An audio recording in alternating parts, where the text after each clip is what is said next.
This playthrough is rated M for mature. Greetings and salutations, viewers. Vauldemare back here with another episode of Call of Cthulhu. In the last episode, we dealt with the Shambler, who, in alternate realities, killed us multiple times before we figured out that we could kind of, if we just knew what we were doing, kind of just run from it and hide in a closet, scare it with light for a few seconds, and then stab a picture with a dagger. But either way, we escaped the camera for now, but who knows, we'll have to run across it again at some point. And then we found out the cat might know a little bit more about what's going on, whether for good or for ill, if that helps us or not. But for now, we can't count her out, whether for illicit dealings or information of what's going on. But let's check out the bookstore of the Nameless Bookstore by owned by Algernon Drake, which apparently he might have gotten accosted. It's hard to say. What's this? Oh boy, you know, every time the game tells you if you want to read a book, you probably shouldn't. But I'm just so curious. I mean, I've played a Call of Cthulhu, the tabletop game. I know what to expect, but dang it, I can't help myself. What does this strange book contain? This book contains unholy knowledge. The Nameless Bookstore, the first one. Ooh, I didn't even think it talks about the Shambler. Look at that. Without reading the text, but yeah, it looks like it pulled to the Shambler. This collection catalogs and classifies creatures that I've never heard of before, divinities from the stars, creatures capable of traveling from one dimension to another. It represents itself as the reference work on the bestiary of the myth. Without giving details on the mythology to which it refers, the pages are covered with phantasmagorical illustrations. Perhaps this is made by Books of the Flesh. Let's see. Now we're at 52. Is that a good thing that we know so much occult? Actually, in the Call of Cthulhu tabletop game, getting more mythos or elder knowledge or whatever you want to call it would lower your sanity every time you earn some. The Book of Zion is the foundational work behind Helena Blavatsky's theosophical movement. Its followers place truth on the same footing as a religion. The Book of Dzian, or however you pronounce it. These Tibetan writings are at the origin of the esoteric movements founded by Helena Blavatsky at the end of the 19th century. The creator of Theosophy would have drawn extensively on the texts of this work, but no one has ever been able to consult them. I thought they didn't exist. This book, discovered in the Nameless Bookstore on Darkwater, could be as much a fake as irrefutable proof of Blavatsky's sincerity. And we get more occultism because of that. I assume that's a... Oh, no, that's a 5... Or... We were at 52, right? So, yeah, that's a 5%. So, some books, some stuff... Actually, when it comes to the occult, I seem to see 5% come up a lot.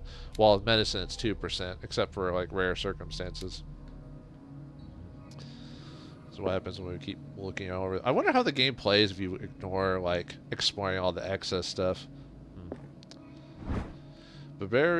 Breviary of Medicine, Tome 3. Even a few years back, it was possible for a single practitioner to know all of the medical knowledge of his time. This book, which concludes the series, shows that this is now virtually impossible. About 10 renowned doctors took part in putting together this collection. And I assume that's another 2%. Yep, 44. I wonder if you can actually hit 100% of medicine or occult by the end of the game or not, without putting points into it. I feel like not. I feel like you have to put points to even get 100%. Even then, 100% is not required. It just means that whenever an occult or medicine check comes up, you'll never fail, that type of thing. So anyway, let's see what this one says. Freud's The Interpretation of Dreams. It's the work that laid the foundations of psychoanalysis at the beginning of this century. Freud. Anytime dreams or anything like that comes up, gotta have Freud or Jiang, or however it pronounces his name, is another classic. The Interpretation of Dreams. This practical work, written by Sigmund Freud for psychologists, describes the technique of analytical interpretation of dreams. The analysis must follow several rules, especially that of free association. A principle announced by Freud at the end of the 19th century, it treats dreams as a way of revealing buried desires. I cannot believe that this theory is applicable to my nightmares. No, but it's interesting to read. Another medical thing. And it has to deal with, like, sex and repressed wantings of your family members or something. I don't know. Freud was weird. Okay, so I think we've checked everything in this initial area. Oh, yeah, really, should I be having a light source available around here? Could burn the books by accident. Can't help it. I can't see. Ah, more oil. Yes. After dealing with the shambler, I used a bit of that, but that was like more like a human-ish, like close. Yeah. Alright, anyway. Just keep look at all the freaky deakiness of this place. Oh, another book. History of Darkwater, Volume 4.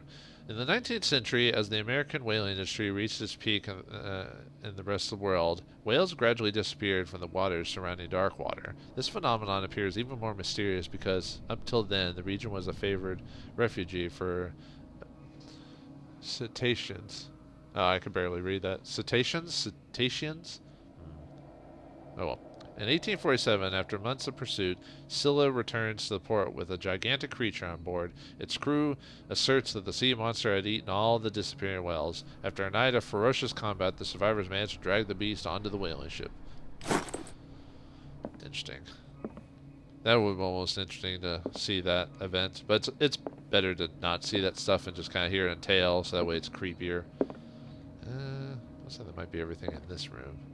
Okay. Let's go back behind the counter. See what happened. What happened here? Uh-oh. Not good. Check the Nameless Bookstore. I've never seen such a collection of works on magic and occultism. Algernon Drake, the owner, prides himself on being a luminary in the study of esoteric phenomena. The library was ransacked during an attempted burglary. It holds numerous rare or forbidden works. Its back room houses a safe protected by an ancient symbol. Ooh. Let's see.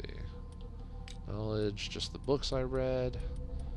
And what's the case got me at this point? The Nameless Bookstore, October 28th, 1924. I left the Sanders house still shaken by my encounter with the Shambler. Thanks to Kat's indications, I ended up at the Nameless Bookstore, a haunt for devotees of esotericism. The place seems to have been burglarized. Who would have done such a thing? How long has it been since we started the game? The 20th, so it's only been 8 days since then. 8 days a week. I love you. Or is it? No. 8 days a week. It's not enough to show I care. Yeah, I know I can't sing, but I don't care. Lovely lady there, but is this a picture of Pandora's box, maybe? And that's Pandora? Maybe. Yeah, I'll do the recollection here in a second. Reconstruction, I mean. Handbook of Anatomy and Dissection, Book 1. The least that can be said about this book is that its title is well conceived. The illustrations of human anatomy and dissection methods are illustrated in great detail. You have to have a strong heart or the detachment proper to doctors can tell its pages. Let's see, what are we at? 48 now? Man. Alright, anyway. Yeah, we're getting a lot of knowledge here. Probably before we go back to stealth and other such sections. Alright, time to reconstruct. Because, yeah, I don't even see an Algernon or anything like that around there. But, oh yeah, even the game kind of spoiled the fact that there's a safe or a secret room around here. So, great for that. Thanks, game. Let's start over. Where did they break in from? Well, obviously the front because of that, so. Blood. Seems like amateur work. So no official burglars, just some dude or dudette came in and just decided to ransack the place. Oh, hello. Someone tall left this footprint. A man, probably. Fortunately, we can't really tell what he looks like. We just know he's tall now. Yeah, I wonder what they were looking for. Because there's no body of Algernon around here, so obviously he must be at his house or wherever he lives. Oh yeah, the broken bottles or whatever. No sign of struggle. If the burglar smashed this jar, it wasn't intentionally. Was he hurt then? Maybe. It's hard to say.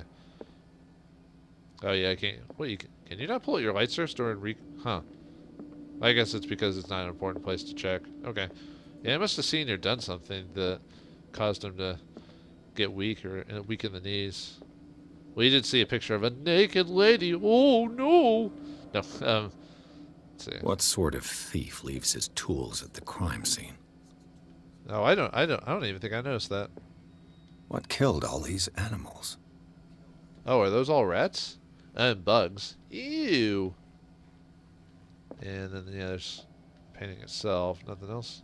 Okay, and then move the painting. What happened that made the burglar flee before finishing his work? Oh. Maybe he saw the Elder sign, or maybe it was trapped or something like that. Ooh, look at that thing.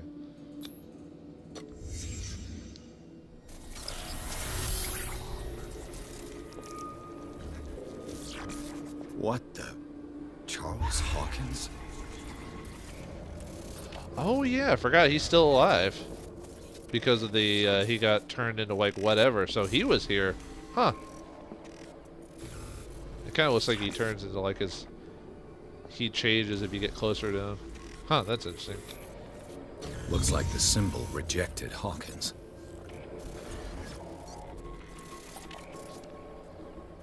The new Hawkins, I guess. This is Sarah in Algernon, so... Man, Sarah apparently knew everyone in this place. She's definitely the tie that ties this whole thing together. What sort of power did Sarah Hawkins' painting possess? And she stored a book in there, too.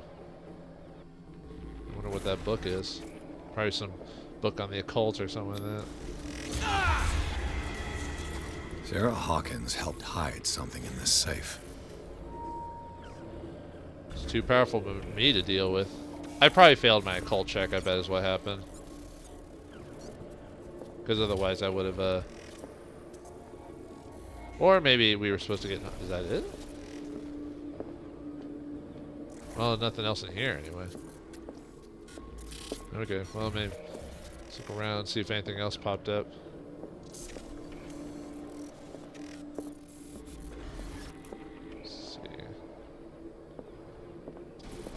See anything else? Ah, God, it's hitting me right in my oya. That's probably not how you pronounce that, but nothing else. Do I cancel the reconstruction then? Because yeah, I'm not. Oh, there we go. Algernon. Okay, I didn't see that. Whoops. Drake put in a great deal of effort to hide whatever is in here. Everything is linked to the Sarah Hawkins case.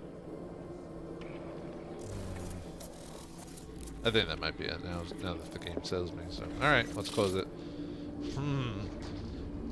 So Charles tried to get in here earlier, but he was repelled by whatever it was.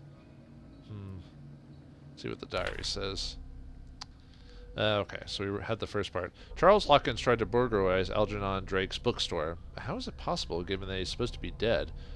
But we saw him, didn't we? Saw him change into whatever. Whatever. Is this supposed to be from before, like before that whole... whatever. There's a lot more behind this story than a mere conjugal drama. What did Sarah Hawkins and Algernon Drake try to hide in the latter's safe?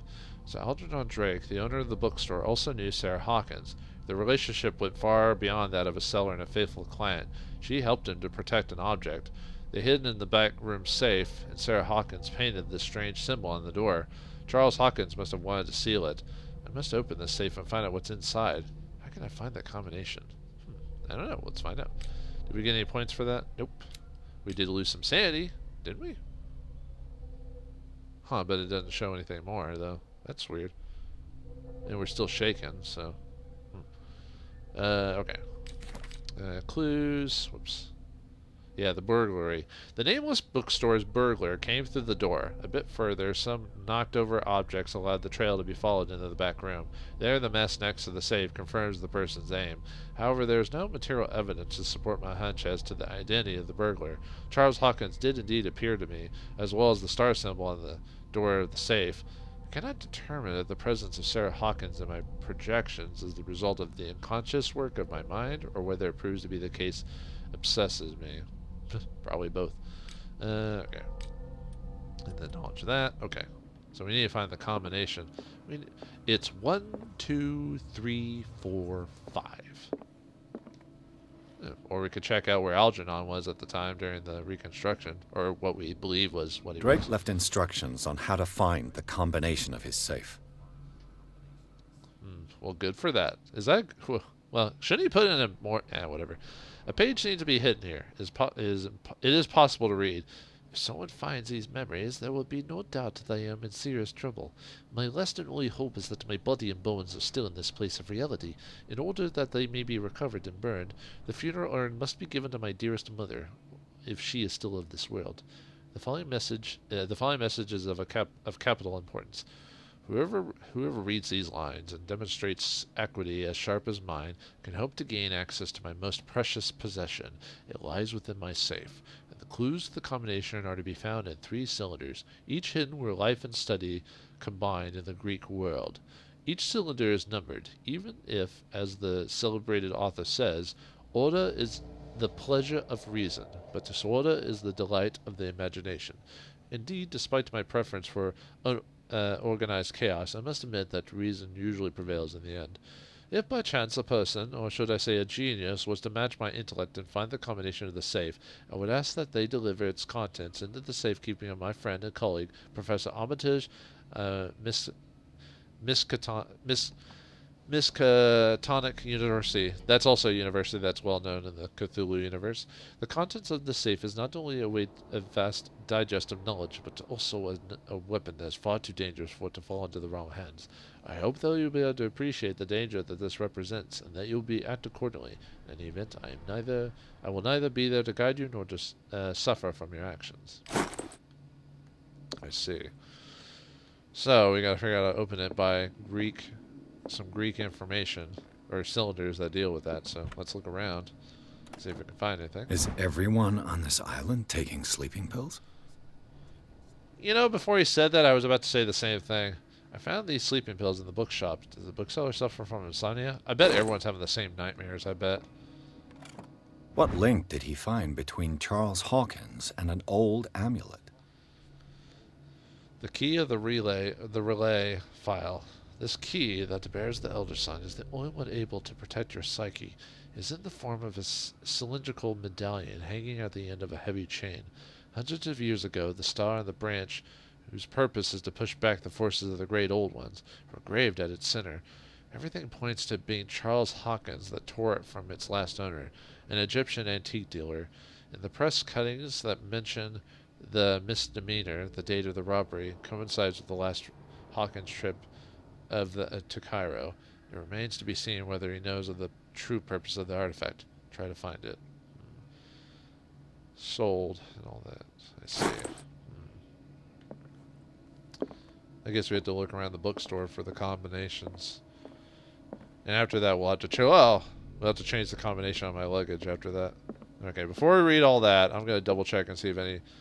No, we already got the lamp oil from that. I'm just seeing if anything else popped up before I start poking around there. It might be just that No, wait, let me check that. I mean, I might have missed something, but I'm just going through...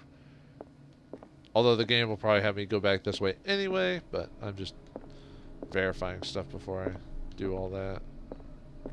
Yep, there's something there. We'll check that out first. Alright, what's this? Ah, the multiple times. Ooh, canisters. Cylinders that Drake tried to hide. I should perhaps listen to them. Or cylinders, sorry. But I don't know why I said calendars or whatever I said. Alright, let's check this out before we do that. Oh, they're all the same type of book, almost. Arkham editions. Never heard of him. Arkham, huh? That's another famous asylum or place in the Cthulhu mythos. Arkham Analogy, Volume 9, Azathoth and Other Horrors. A collection of poems by Edward Pickman Derby, also known as the Nightmare Lyrics. This collection of poems was sensationally received when first published in 1908. Derby was only 18 years old. This volume is part of the Arkham Anthology, a luxurious collection of treatises and works on esotericism and the supernatural. Let's see. How many volumes are there in this collection? I was about to say the same thing. Volume 7, Isis Unveiled. Uh-oh, don't say anything like that. They'll know. I hate the fact that that name's been corrupted now by modern times. A book of esoteric philosophy and a key text in Madame Blavatsky's theosophical Theosophical, whatever, movement, written by Helena Petrovna Blavatsky. This volume is part of the Arkham Anthology, a luxurious collection of treatises and works on esotericism and the supernatural. So a lot of those are going to repeat some of that stuff. Another volume by Arkham Editions. Volume 4, The Key of Solomon. A book of spells supposedly written by the legendary King Solomon. It contains various rituals of invocation and rituals of curse. Re-edition by Claudia D. Waits, based on L.W. D. Lawrence's original. This volume is part of the Arkham Anthology. Okay, that repeats. Okay, what's this one? Arkham Editions. Never heard of him. Volume 8. Massa de Requiem per Shugui. Opera in the 8 acts by Benvenuto Shiti. I don't speak Italian, so Bragadera, an infamous lyrical work published in Italy in 1768. It is said that the opera was performed only once, resulting in an audience riot that lasted several dead and missing. I think I've also read that in the mythology as well, this particular thing. So they're kind of throwing in all the mythos from the books in the game. How many volumes are there in this collection? Volume 6, The Prophecies. A collection of long-term astrological predictions written in verse. Written by Nostradamus, translated by E. Leone and Theophilus Widebridge. I don't know why I'm having such trouble with these names, or wordings and everything like that. Another volume by Arkham Editions. Volume 1, Oera Linda. An ancient Phrygian manuscript translated by William R. Sandbach. The text claims that in the distant past, Europe and other continents were controlled by the mothers of this people, and moreover, that our alphabet is derived from the Phrygian language. Maybe? I don't know. Arkham Editions. Never heard of him. Volume 3, Things That Should Not Be. Well, to boot a point. A collection of essays on American folklore and urban legends written by Albert Wilmarth, professor at Miskatonic University. And how many volumes are there in this collection? Volume 2, Corpus Hermeticum. Written by Hermes Trismegistus, translated and edited by Nathaniel M. Coplius. This collection of texts on different beliefs was written by the legendary philosopher and includes a translation of the Emerald Tablet, a popular text, 16th century alchemists. A lot of books. Where's the phonograph here? It's gotta be around here somewhere. It's probably back in his room, I bet. Oh, yeah, there it is. Okay. Let's check it out. Well, looks like this bookstore has a lot more than I expected. A possible theft, holding of some ancient knowledge that might help us in our clues. Charles? Oh, I forgot to check this out. Things are not looking good. Well, I mean, oh, yeah, it doesn't look good, at least according to that. Bad trouble for the white player. But anyway, in the next episode of Call of Cthulhu, we'll listen to the phonographs, figure out what's in the safe, and figure out what to do next. Thanks for watching. Hope you enjoyed, and I'll see you next time.